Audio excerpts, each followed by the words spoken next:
because I see it too. No, I don't. It isn't because of that. It's just it's the strangest darn thing. I mean, I won't get a call in half a day. I will leave my desk for 1 minute and come back and I will have missed a call. Yeah. You gotta be kidding me. But I'm not much of a message leaver. Well, I figure if you didn't leave a message, you didn't want much anyway. Or you'll get back to me with something else. Yeah. I don't know. My brother and I correspond by phone quite a bit, and we don't ever, I shouldn't say ever. So it's understood that unless it's something really important, don't leave a message. Just call me back. Call me back later, or they'll call back when they see they got a missed call, when it's convenient for them to talk. Yeah. Now, if it's something significant, then we'll leave a message. But lots of times when that's the case, I'll not leave a voicemail, I'll just send a text. Right. Because I assume they're busy and can't talk on the phone, but lots of times people can glance at their phone and get a text. My biggest problem is when we're in this room and we have to turn our phones to silent. Well, I usually don't remember to turn them back on until about 4 o'clock in the afternoon when nobody cares to call me anymore after that. So I have all those missed calls, and a lot of times, literally, I'm sitting there at my desk.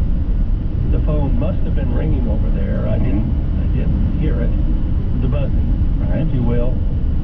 Missed the call. So I'm not going to take shots at the cell phone companies, any in particular, but it seems odd to me how I can be driving down the road with my cell phone sitting on the console and it doesn't ring, as in an incoming call, and then it dings and it says I have a voicemail. Yeah. Like, how do I have a voicemail? I heard the ding. It never even rang for me to pick it up to start with. Yeah, the technology isn't perfect, that's for sure. So if you had one way that people were to contact you, it would be my phone. Yeah. Yeah, and I don't need to tell you, my one way is by email. Yeah. Just because I can get to it when I can get to it. And actually, if you call my desk, what it says is you can leave a message if you like, but if you really want to get a hold of me, send an email. Where's the garden? As a producer, we understand you have many choices when selecting your corn hybrids and soybean varieties. At OZC, our Proven New to Grow research program has cultivated years of knowledge, testing the very latest traits in weed control technologies in soils and yield environments that are just like yours. This season, let us give you a significant yield advantage. OD Yield, powered by New to Grow.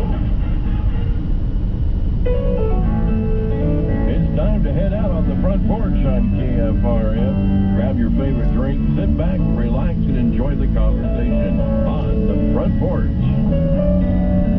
Welcome to On the Front Porch, everyone. Bryce Nolan here with you today. And joining me on the front porch is an old friend of mine that I've actually managed to reconnect with here recently. Been following the journey of her baby daughter, Lily, actually, and Michaela Holland joining us on the show. And Michaela, before we get more into Lily and about what is going on with her and her journey, let's just talk about you and your family as a whole. So, first off, where are you originally from, and where are you and your family currently living at now? Sure, I'm originally from Hildreth, Nebraska.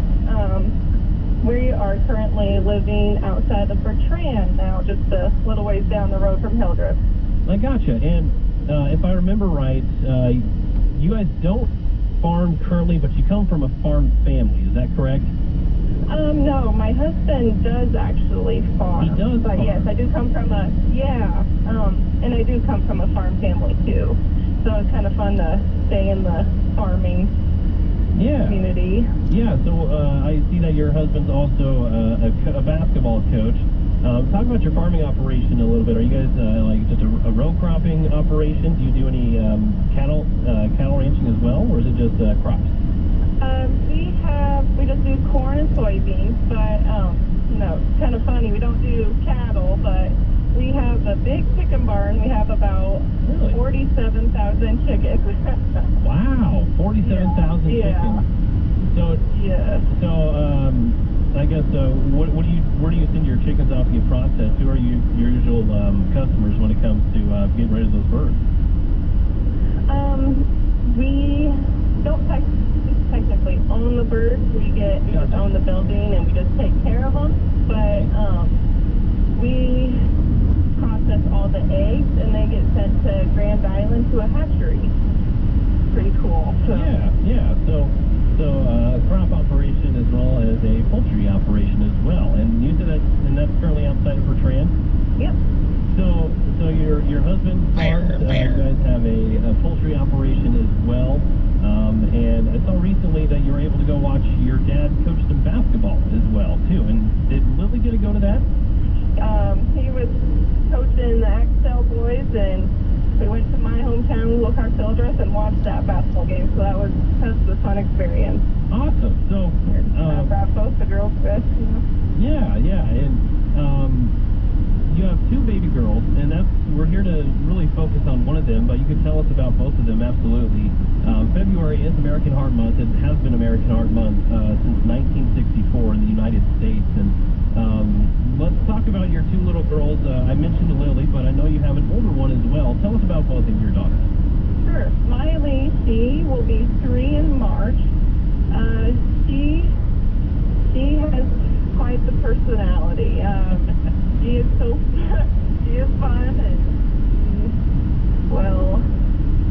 will tell you exactly what she wants to do. And is she helping Dad out with the chickens yet? Not yet.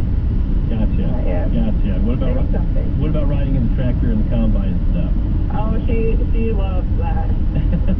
Loves it. She points out all the tractors and grain carts, and That's awesome. So we have 3-year-old Miley, and then you have little Lily. And is she 1-year-old yet? Yes, she just turned 1 in December. Awesome. So, and we're here to really talk about Lily and raise awareness of really what you guys have gone through with her and what she's currently battling through herself. And I see here that she was born with a rare heart condition. I guess in your best words, Michaela, just tell us what that condition was, and I guess when did you guys find out about it?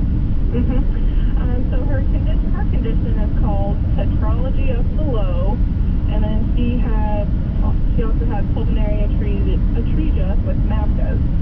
And when they first told me that, I was like, well, what in the world is that? There's a big word. The tetralogy of Fallot is it has like 4 defects in the heart. So I think that condition is pretty common. But for the MAPCAs, they describe that to a regular heart. The blood, if you imagine it's like an interstate, the cars go pretty fast on the interstate. But hers, instead of having like the interstate road, is a whole bunch of little country roads, and the blood's still trying to go as fast as it would on the interstate, and it just can't function properly when it's trying to go down all those little vents. Yeah, gotcha. So did you find out after she was born, or while you were pregnant with her? I found out after she was born. I had a normal pregnancy, had regular checkups and ultrasounds, and they didn't catch it. So after she was born, I actually got a hold of her for a minute, and then they thought she looked a little blue, so they took her back and thought maybe there was some junk in her lungs. And I kept waiting and waiting for her, like, where's my baby? And they said that they wanted to do echo, and that's when they found out she has the tetralogy of Fallot. They didn't know about the other part of her heart conditions yet, so we got to Omaha. Gotcha. So through that journey, you find out that she has this issue right after you have her. And I see that she spent her first 22 days of life in the NICU. Yes.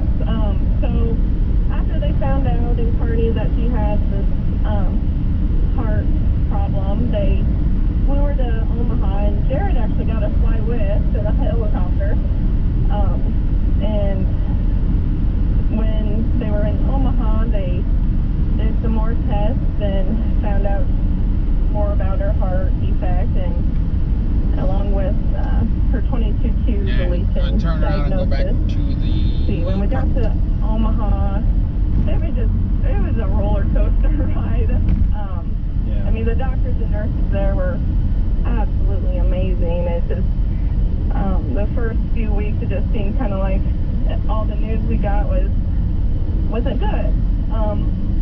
it was tough, but you know, looking back, it's amazing what the doctors there can do, and what is this garden of Eden? The way they tell you, they try to give you all the information they can to make it as easy for us, I guess. Yeah, as easy as possible. Yeah, absolutely. Yeah. So she spent those 22 days in NICU in Omaha. I guess what had to happen for you to be able to take Lily home? They found out she wasn't swallowing properly. They did a swallow study, and they found out she was aspirating. So she ended up with a feeding tube, a G tube. She had to be able to take those G tube feeds for us to go home, and they also looked at her heart to see, you know, does she need surgery right away, or can she wait a little bit? And thankfully we were able to wait for about 5 months until she actually needed heart surgery, so that was a blessing. Mm-hmm. And we got to go home Christmas Day, so that was probably about the best Christmas present I could have asked for. Probably the best Christmas present you'll ever receive too. So yes. Well, fantastic to hear. And I see that at the age of 5 months old, Lily had her first open heart surgery in May, and actually that's where we're going to take a break. And when we come back, we're going to continue our conversation with Michaela Holen on the front porch. When hauling gravel, manure, lumber, livestock, or anything else on a trailer, make sure you have the right trailer for the job.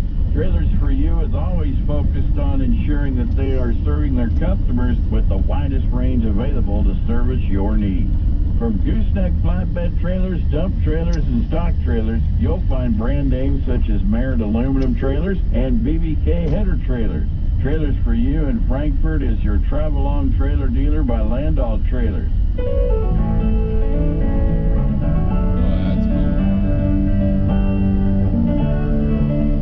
Back here on the front porch, Bryce Dolan here with you, along with Michaela Holen joining us on the show today. And if you're just joining us, well, Michaela, her wife, she is the wife of Jared Holen outside of Bertrand, Nebraska, originally from Hildreth, Nebraska. They currently have a farm row crop operation as well as a poultry operation there outside of Bertrand, Nebraska.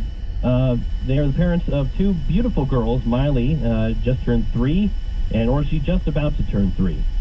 She's just about to turn 3. Just about to turn 3 years old. And Lily, who just turned 1 in December. And actually, Lily is the reason why I brought Michaela on this show, since February is American Heart Month throughout the United States and has been since 1964. And Lily was actually born with a rare heart condition. And so I thought I'd bring Michaela on the front porch, and we raised a little bit of awareness about her condition. And I didn't even write it down, Michaela, because I wouldn't even begin to know how to